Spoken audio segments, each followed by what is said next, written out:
LDS Hospital. I always love when I get to be with Allie Spencer. She is the registered dietitian over at LDS Hospital. Today we're talking about how to not eat your feelings this holiday season. Okay, let's clarify. What is emotional eating? Emotional eating is eating anytime you're not hungry. So if you're eating because you're bored or you're tired or you're anxious or you're happy, all of those count as emotional eating. Well, and do you see a big spike in this over the holidays? Because I think I do.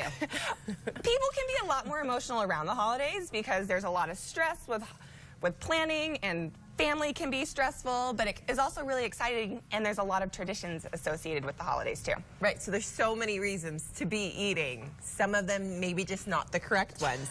So let's talk about how we can overcome emotional eating this holiday. You really need to get in touch with what you're feeling and identify what you really need. So what I generally recommend is people go through 4 questions. Okay, I love these questions that you send in. The first one, am I hungry?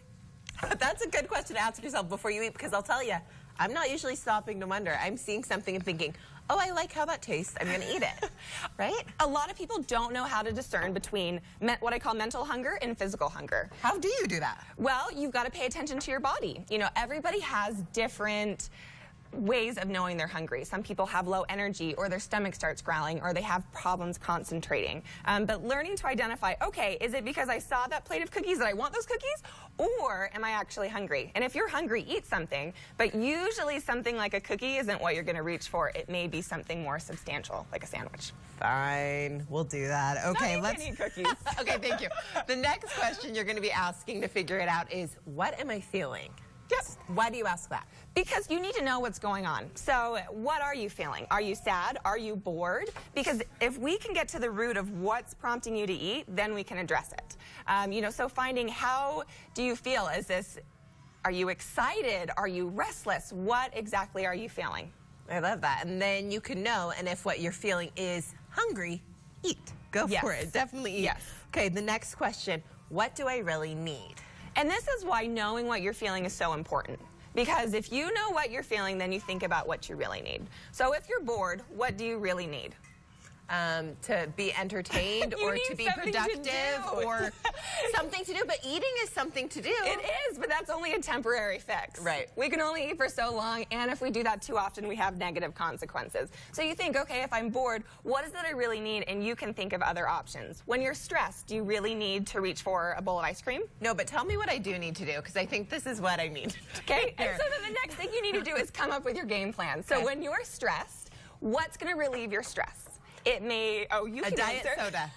No? Not Maybe, a diet soda? Maybe that's relaxing for you, or maybe it's going for a walk or calling a friend. Maybe it's taking a bubble bath or taking a nap. But finding ways that don't use food that relax you, or find ways that don't use food to celebrate, so that when you have this game plan of what do I really need, and you say, okay, I'm going to do X, Y, and Z before I reach for the food. I'm going to do this. I'm really going to put this into action this holiday season. I'm excited about this, and I challenge you guys to do this too. It'll really help if you're having a New Year's resolution of being a little healthier, if you have weight as something you're trying to focus on, or just making better choices.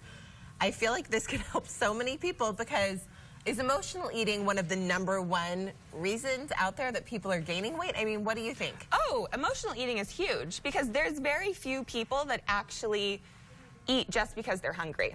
If you really sat down and thought about your whole day, if we only ate because we're hungry, we would only be eating about 3 times. But our society is so snacky. Most of the time when we're snacking, it's not because we're hungry, it's because it's a social situation. We're bored, anxiety, so much to be doing. Yep. You see the food in front of you, especially the holiday season. Make sure to ask yourself those 3 questions. We'll have them up on our website. And of course, check out LDS Hospital's website. We'll have a link from ours as well. Allie, it's always so fun to have you here. Even when you tell me I can't eat cookies, I still love you. But can I eat French toast? Because Kurt Bester, we know that he's a talented musician, so stylish, so nice. Did you know he could cook? He's making French toast in our kitchen.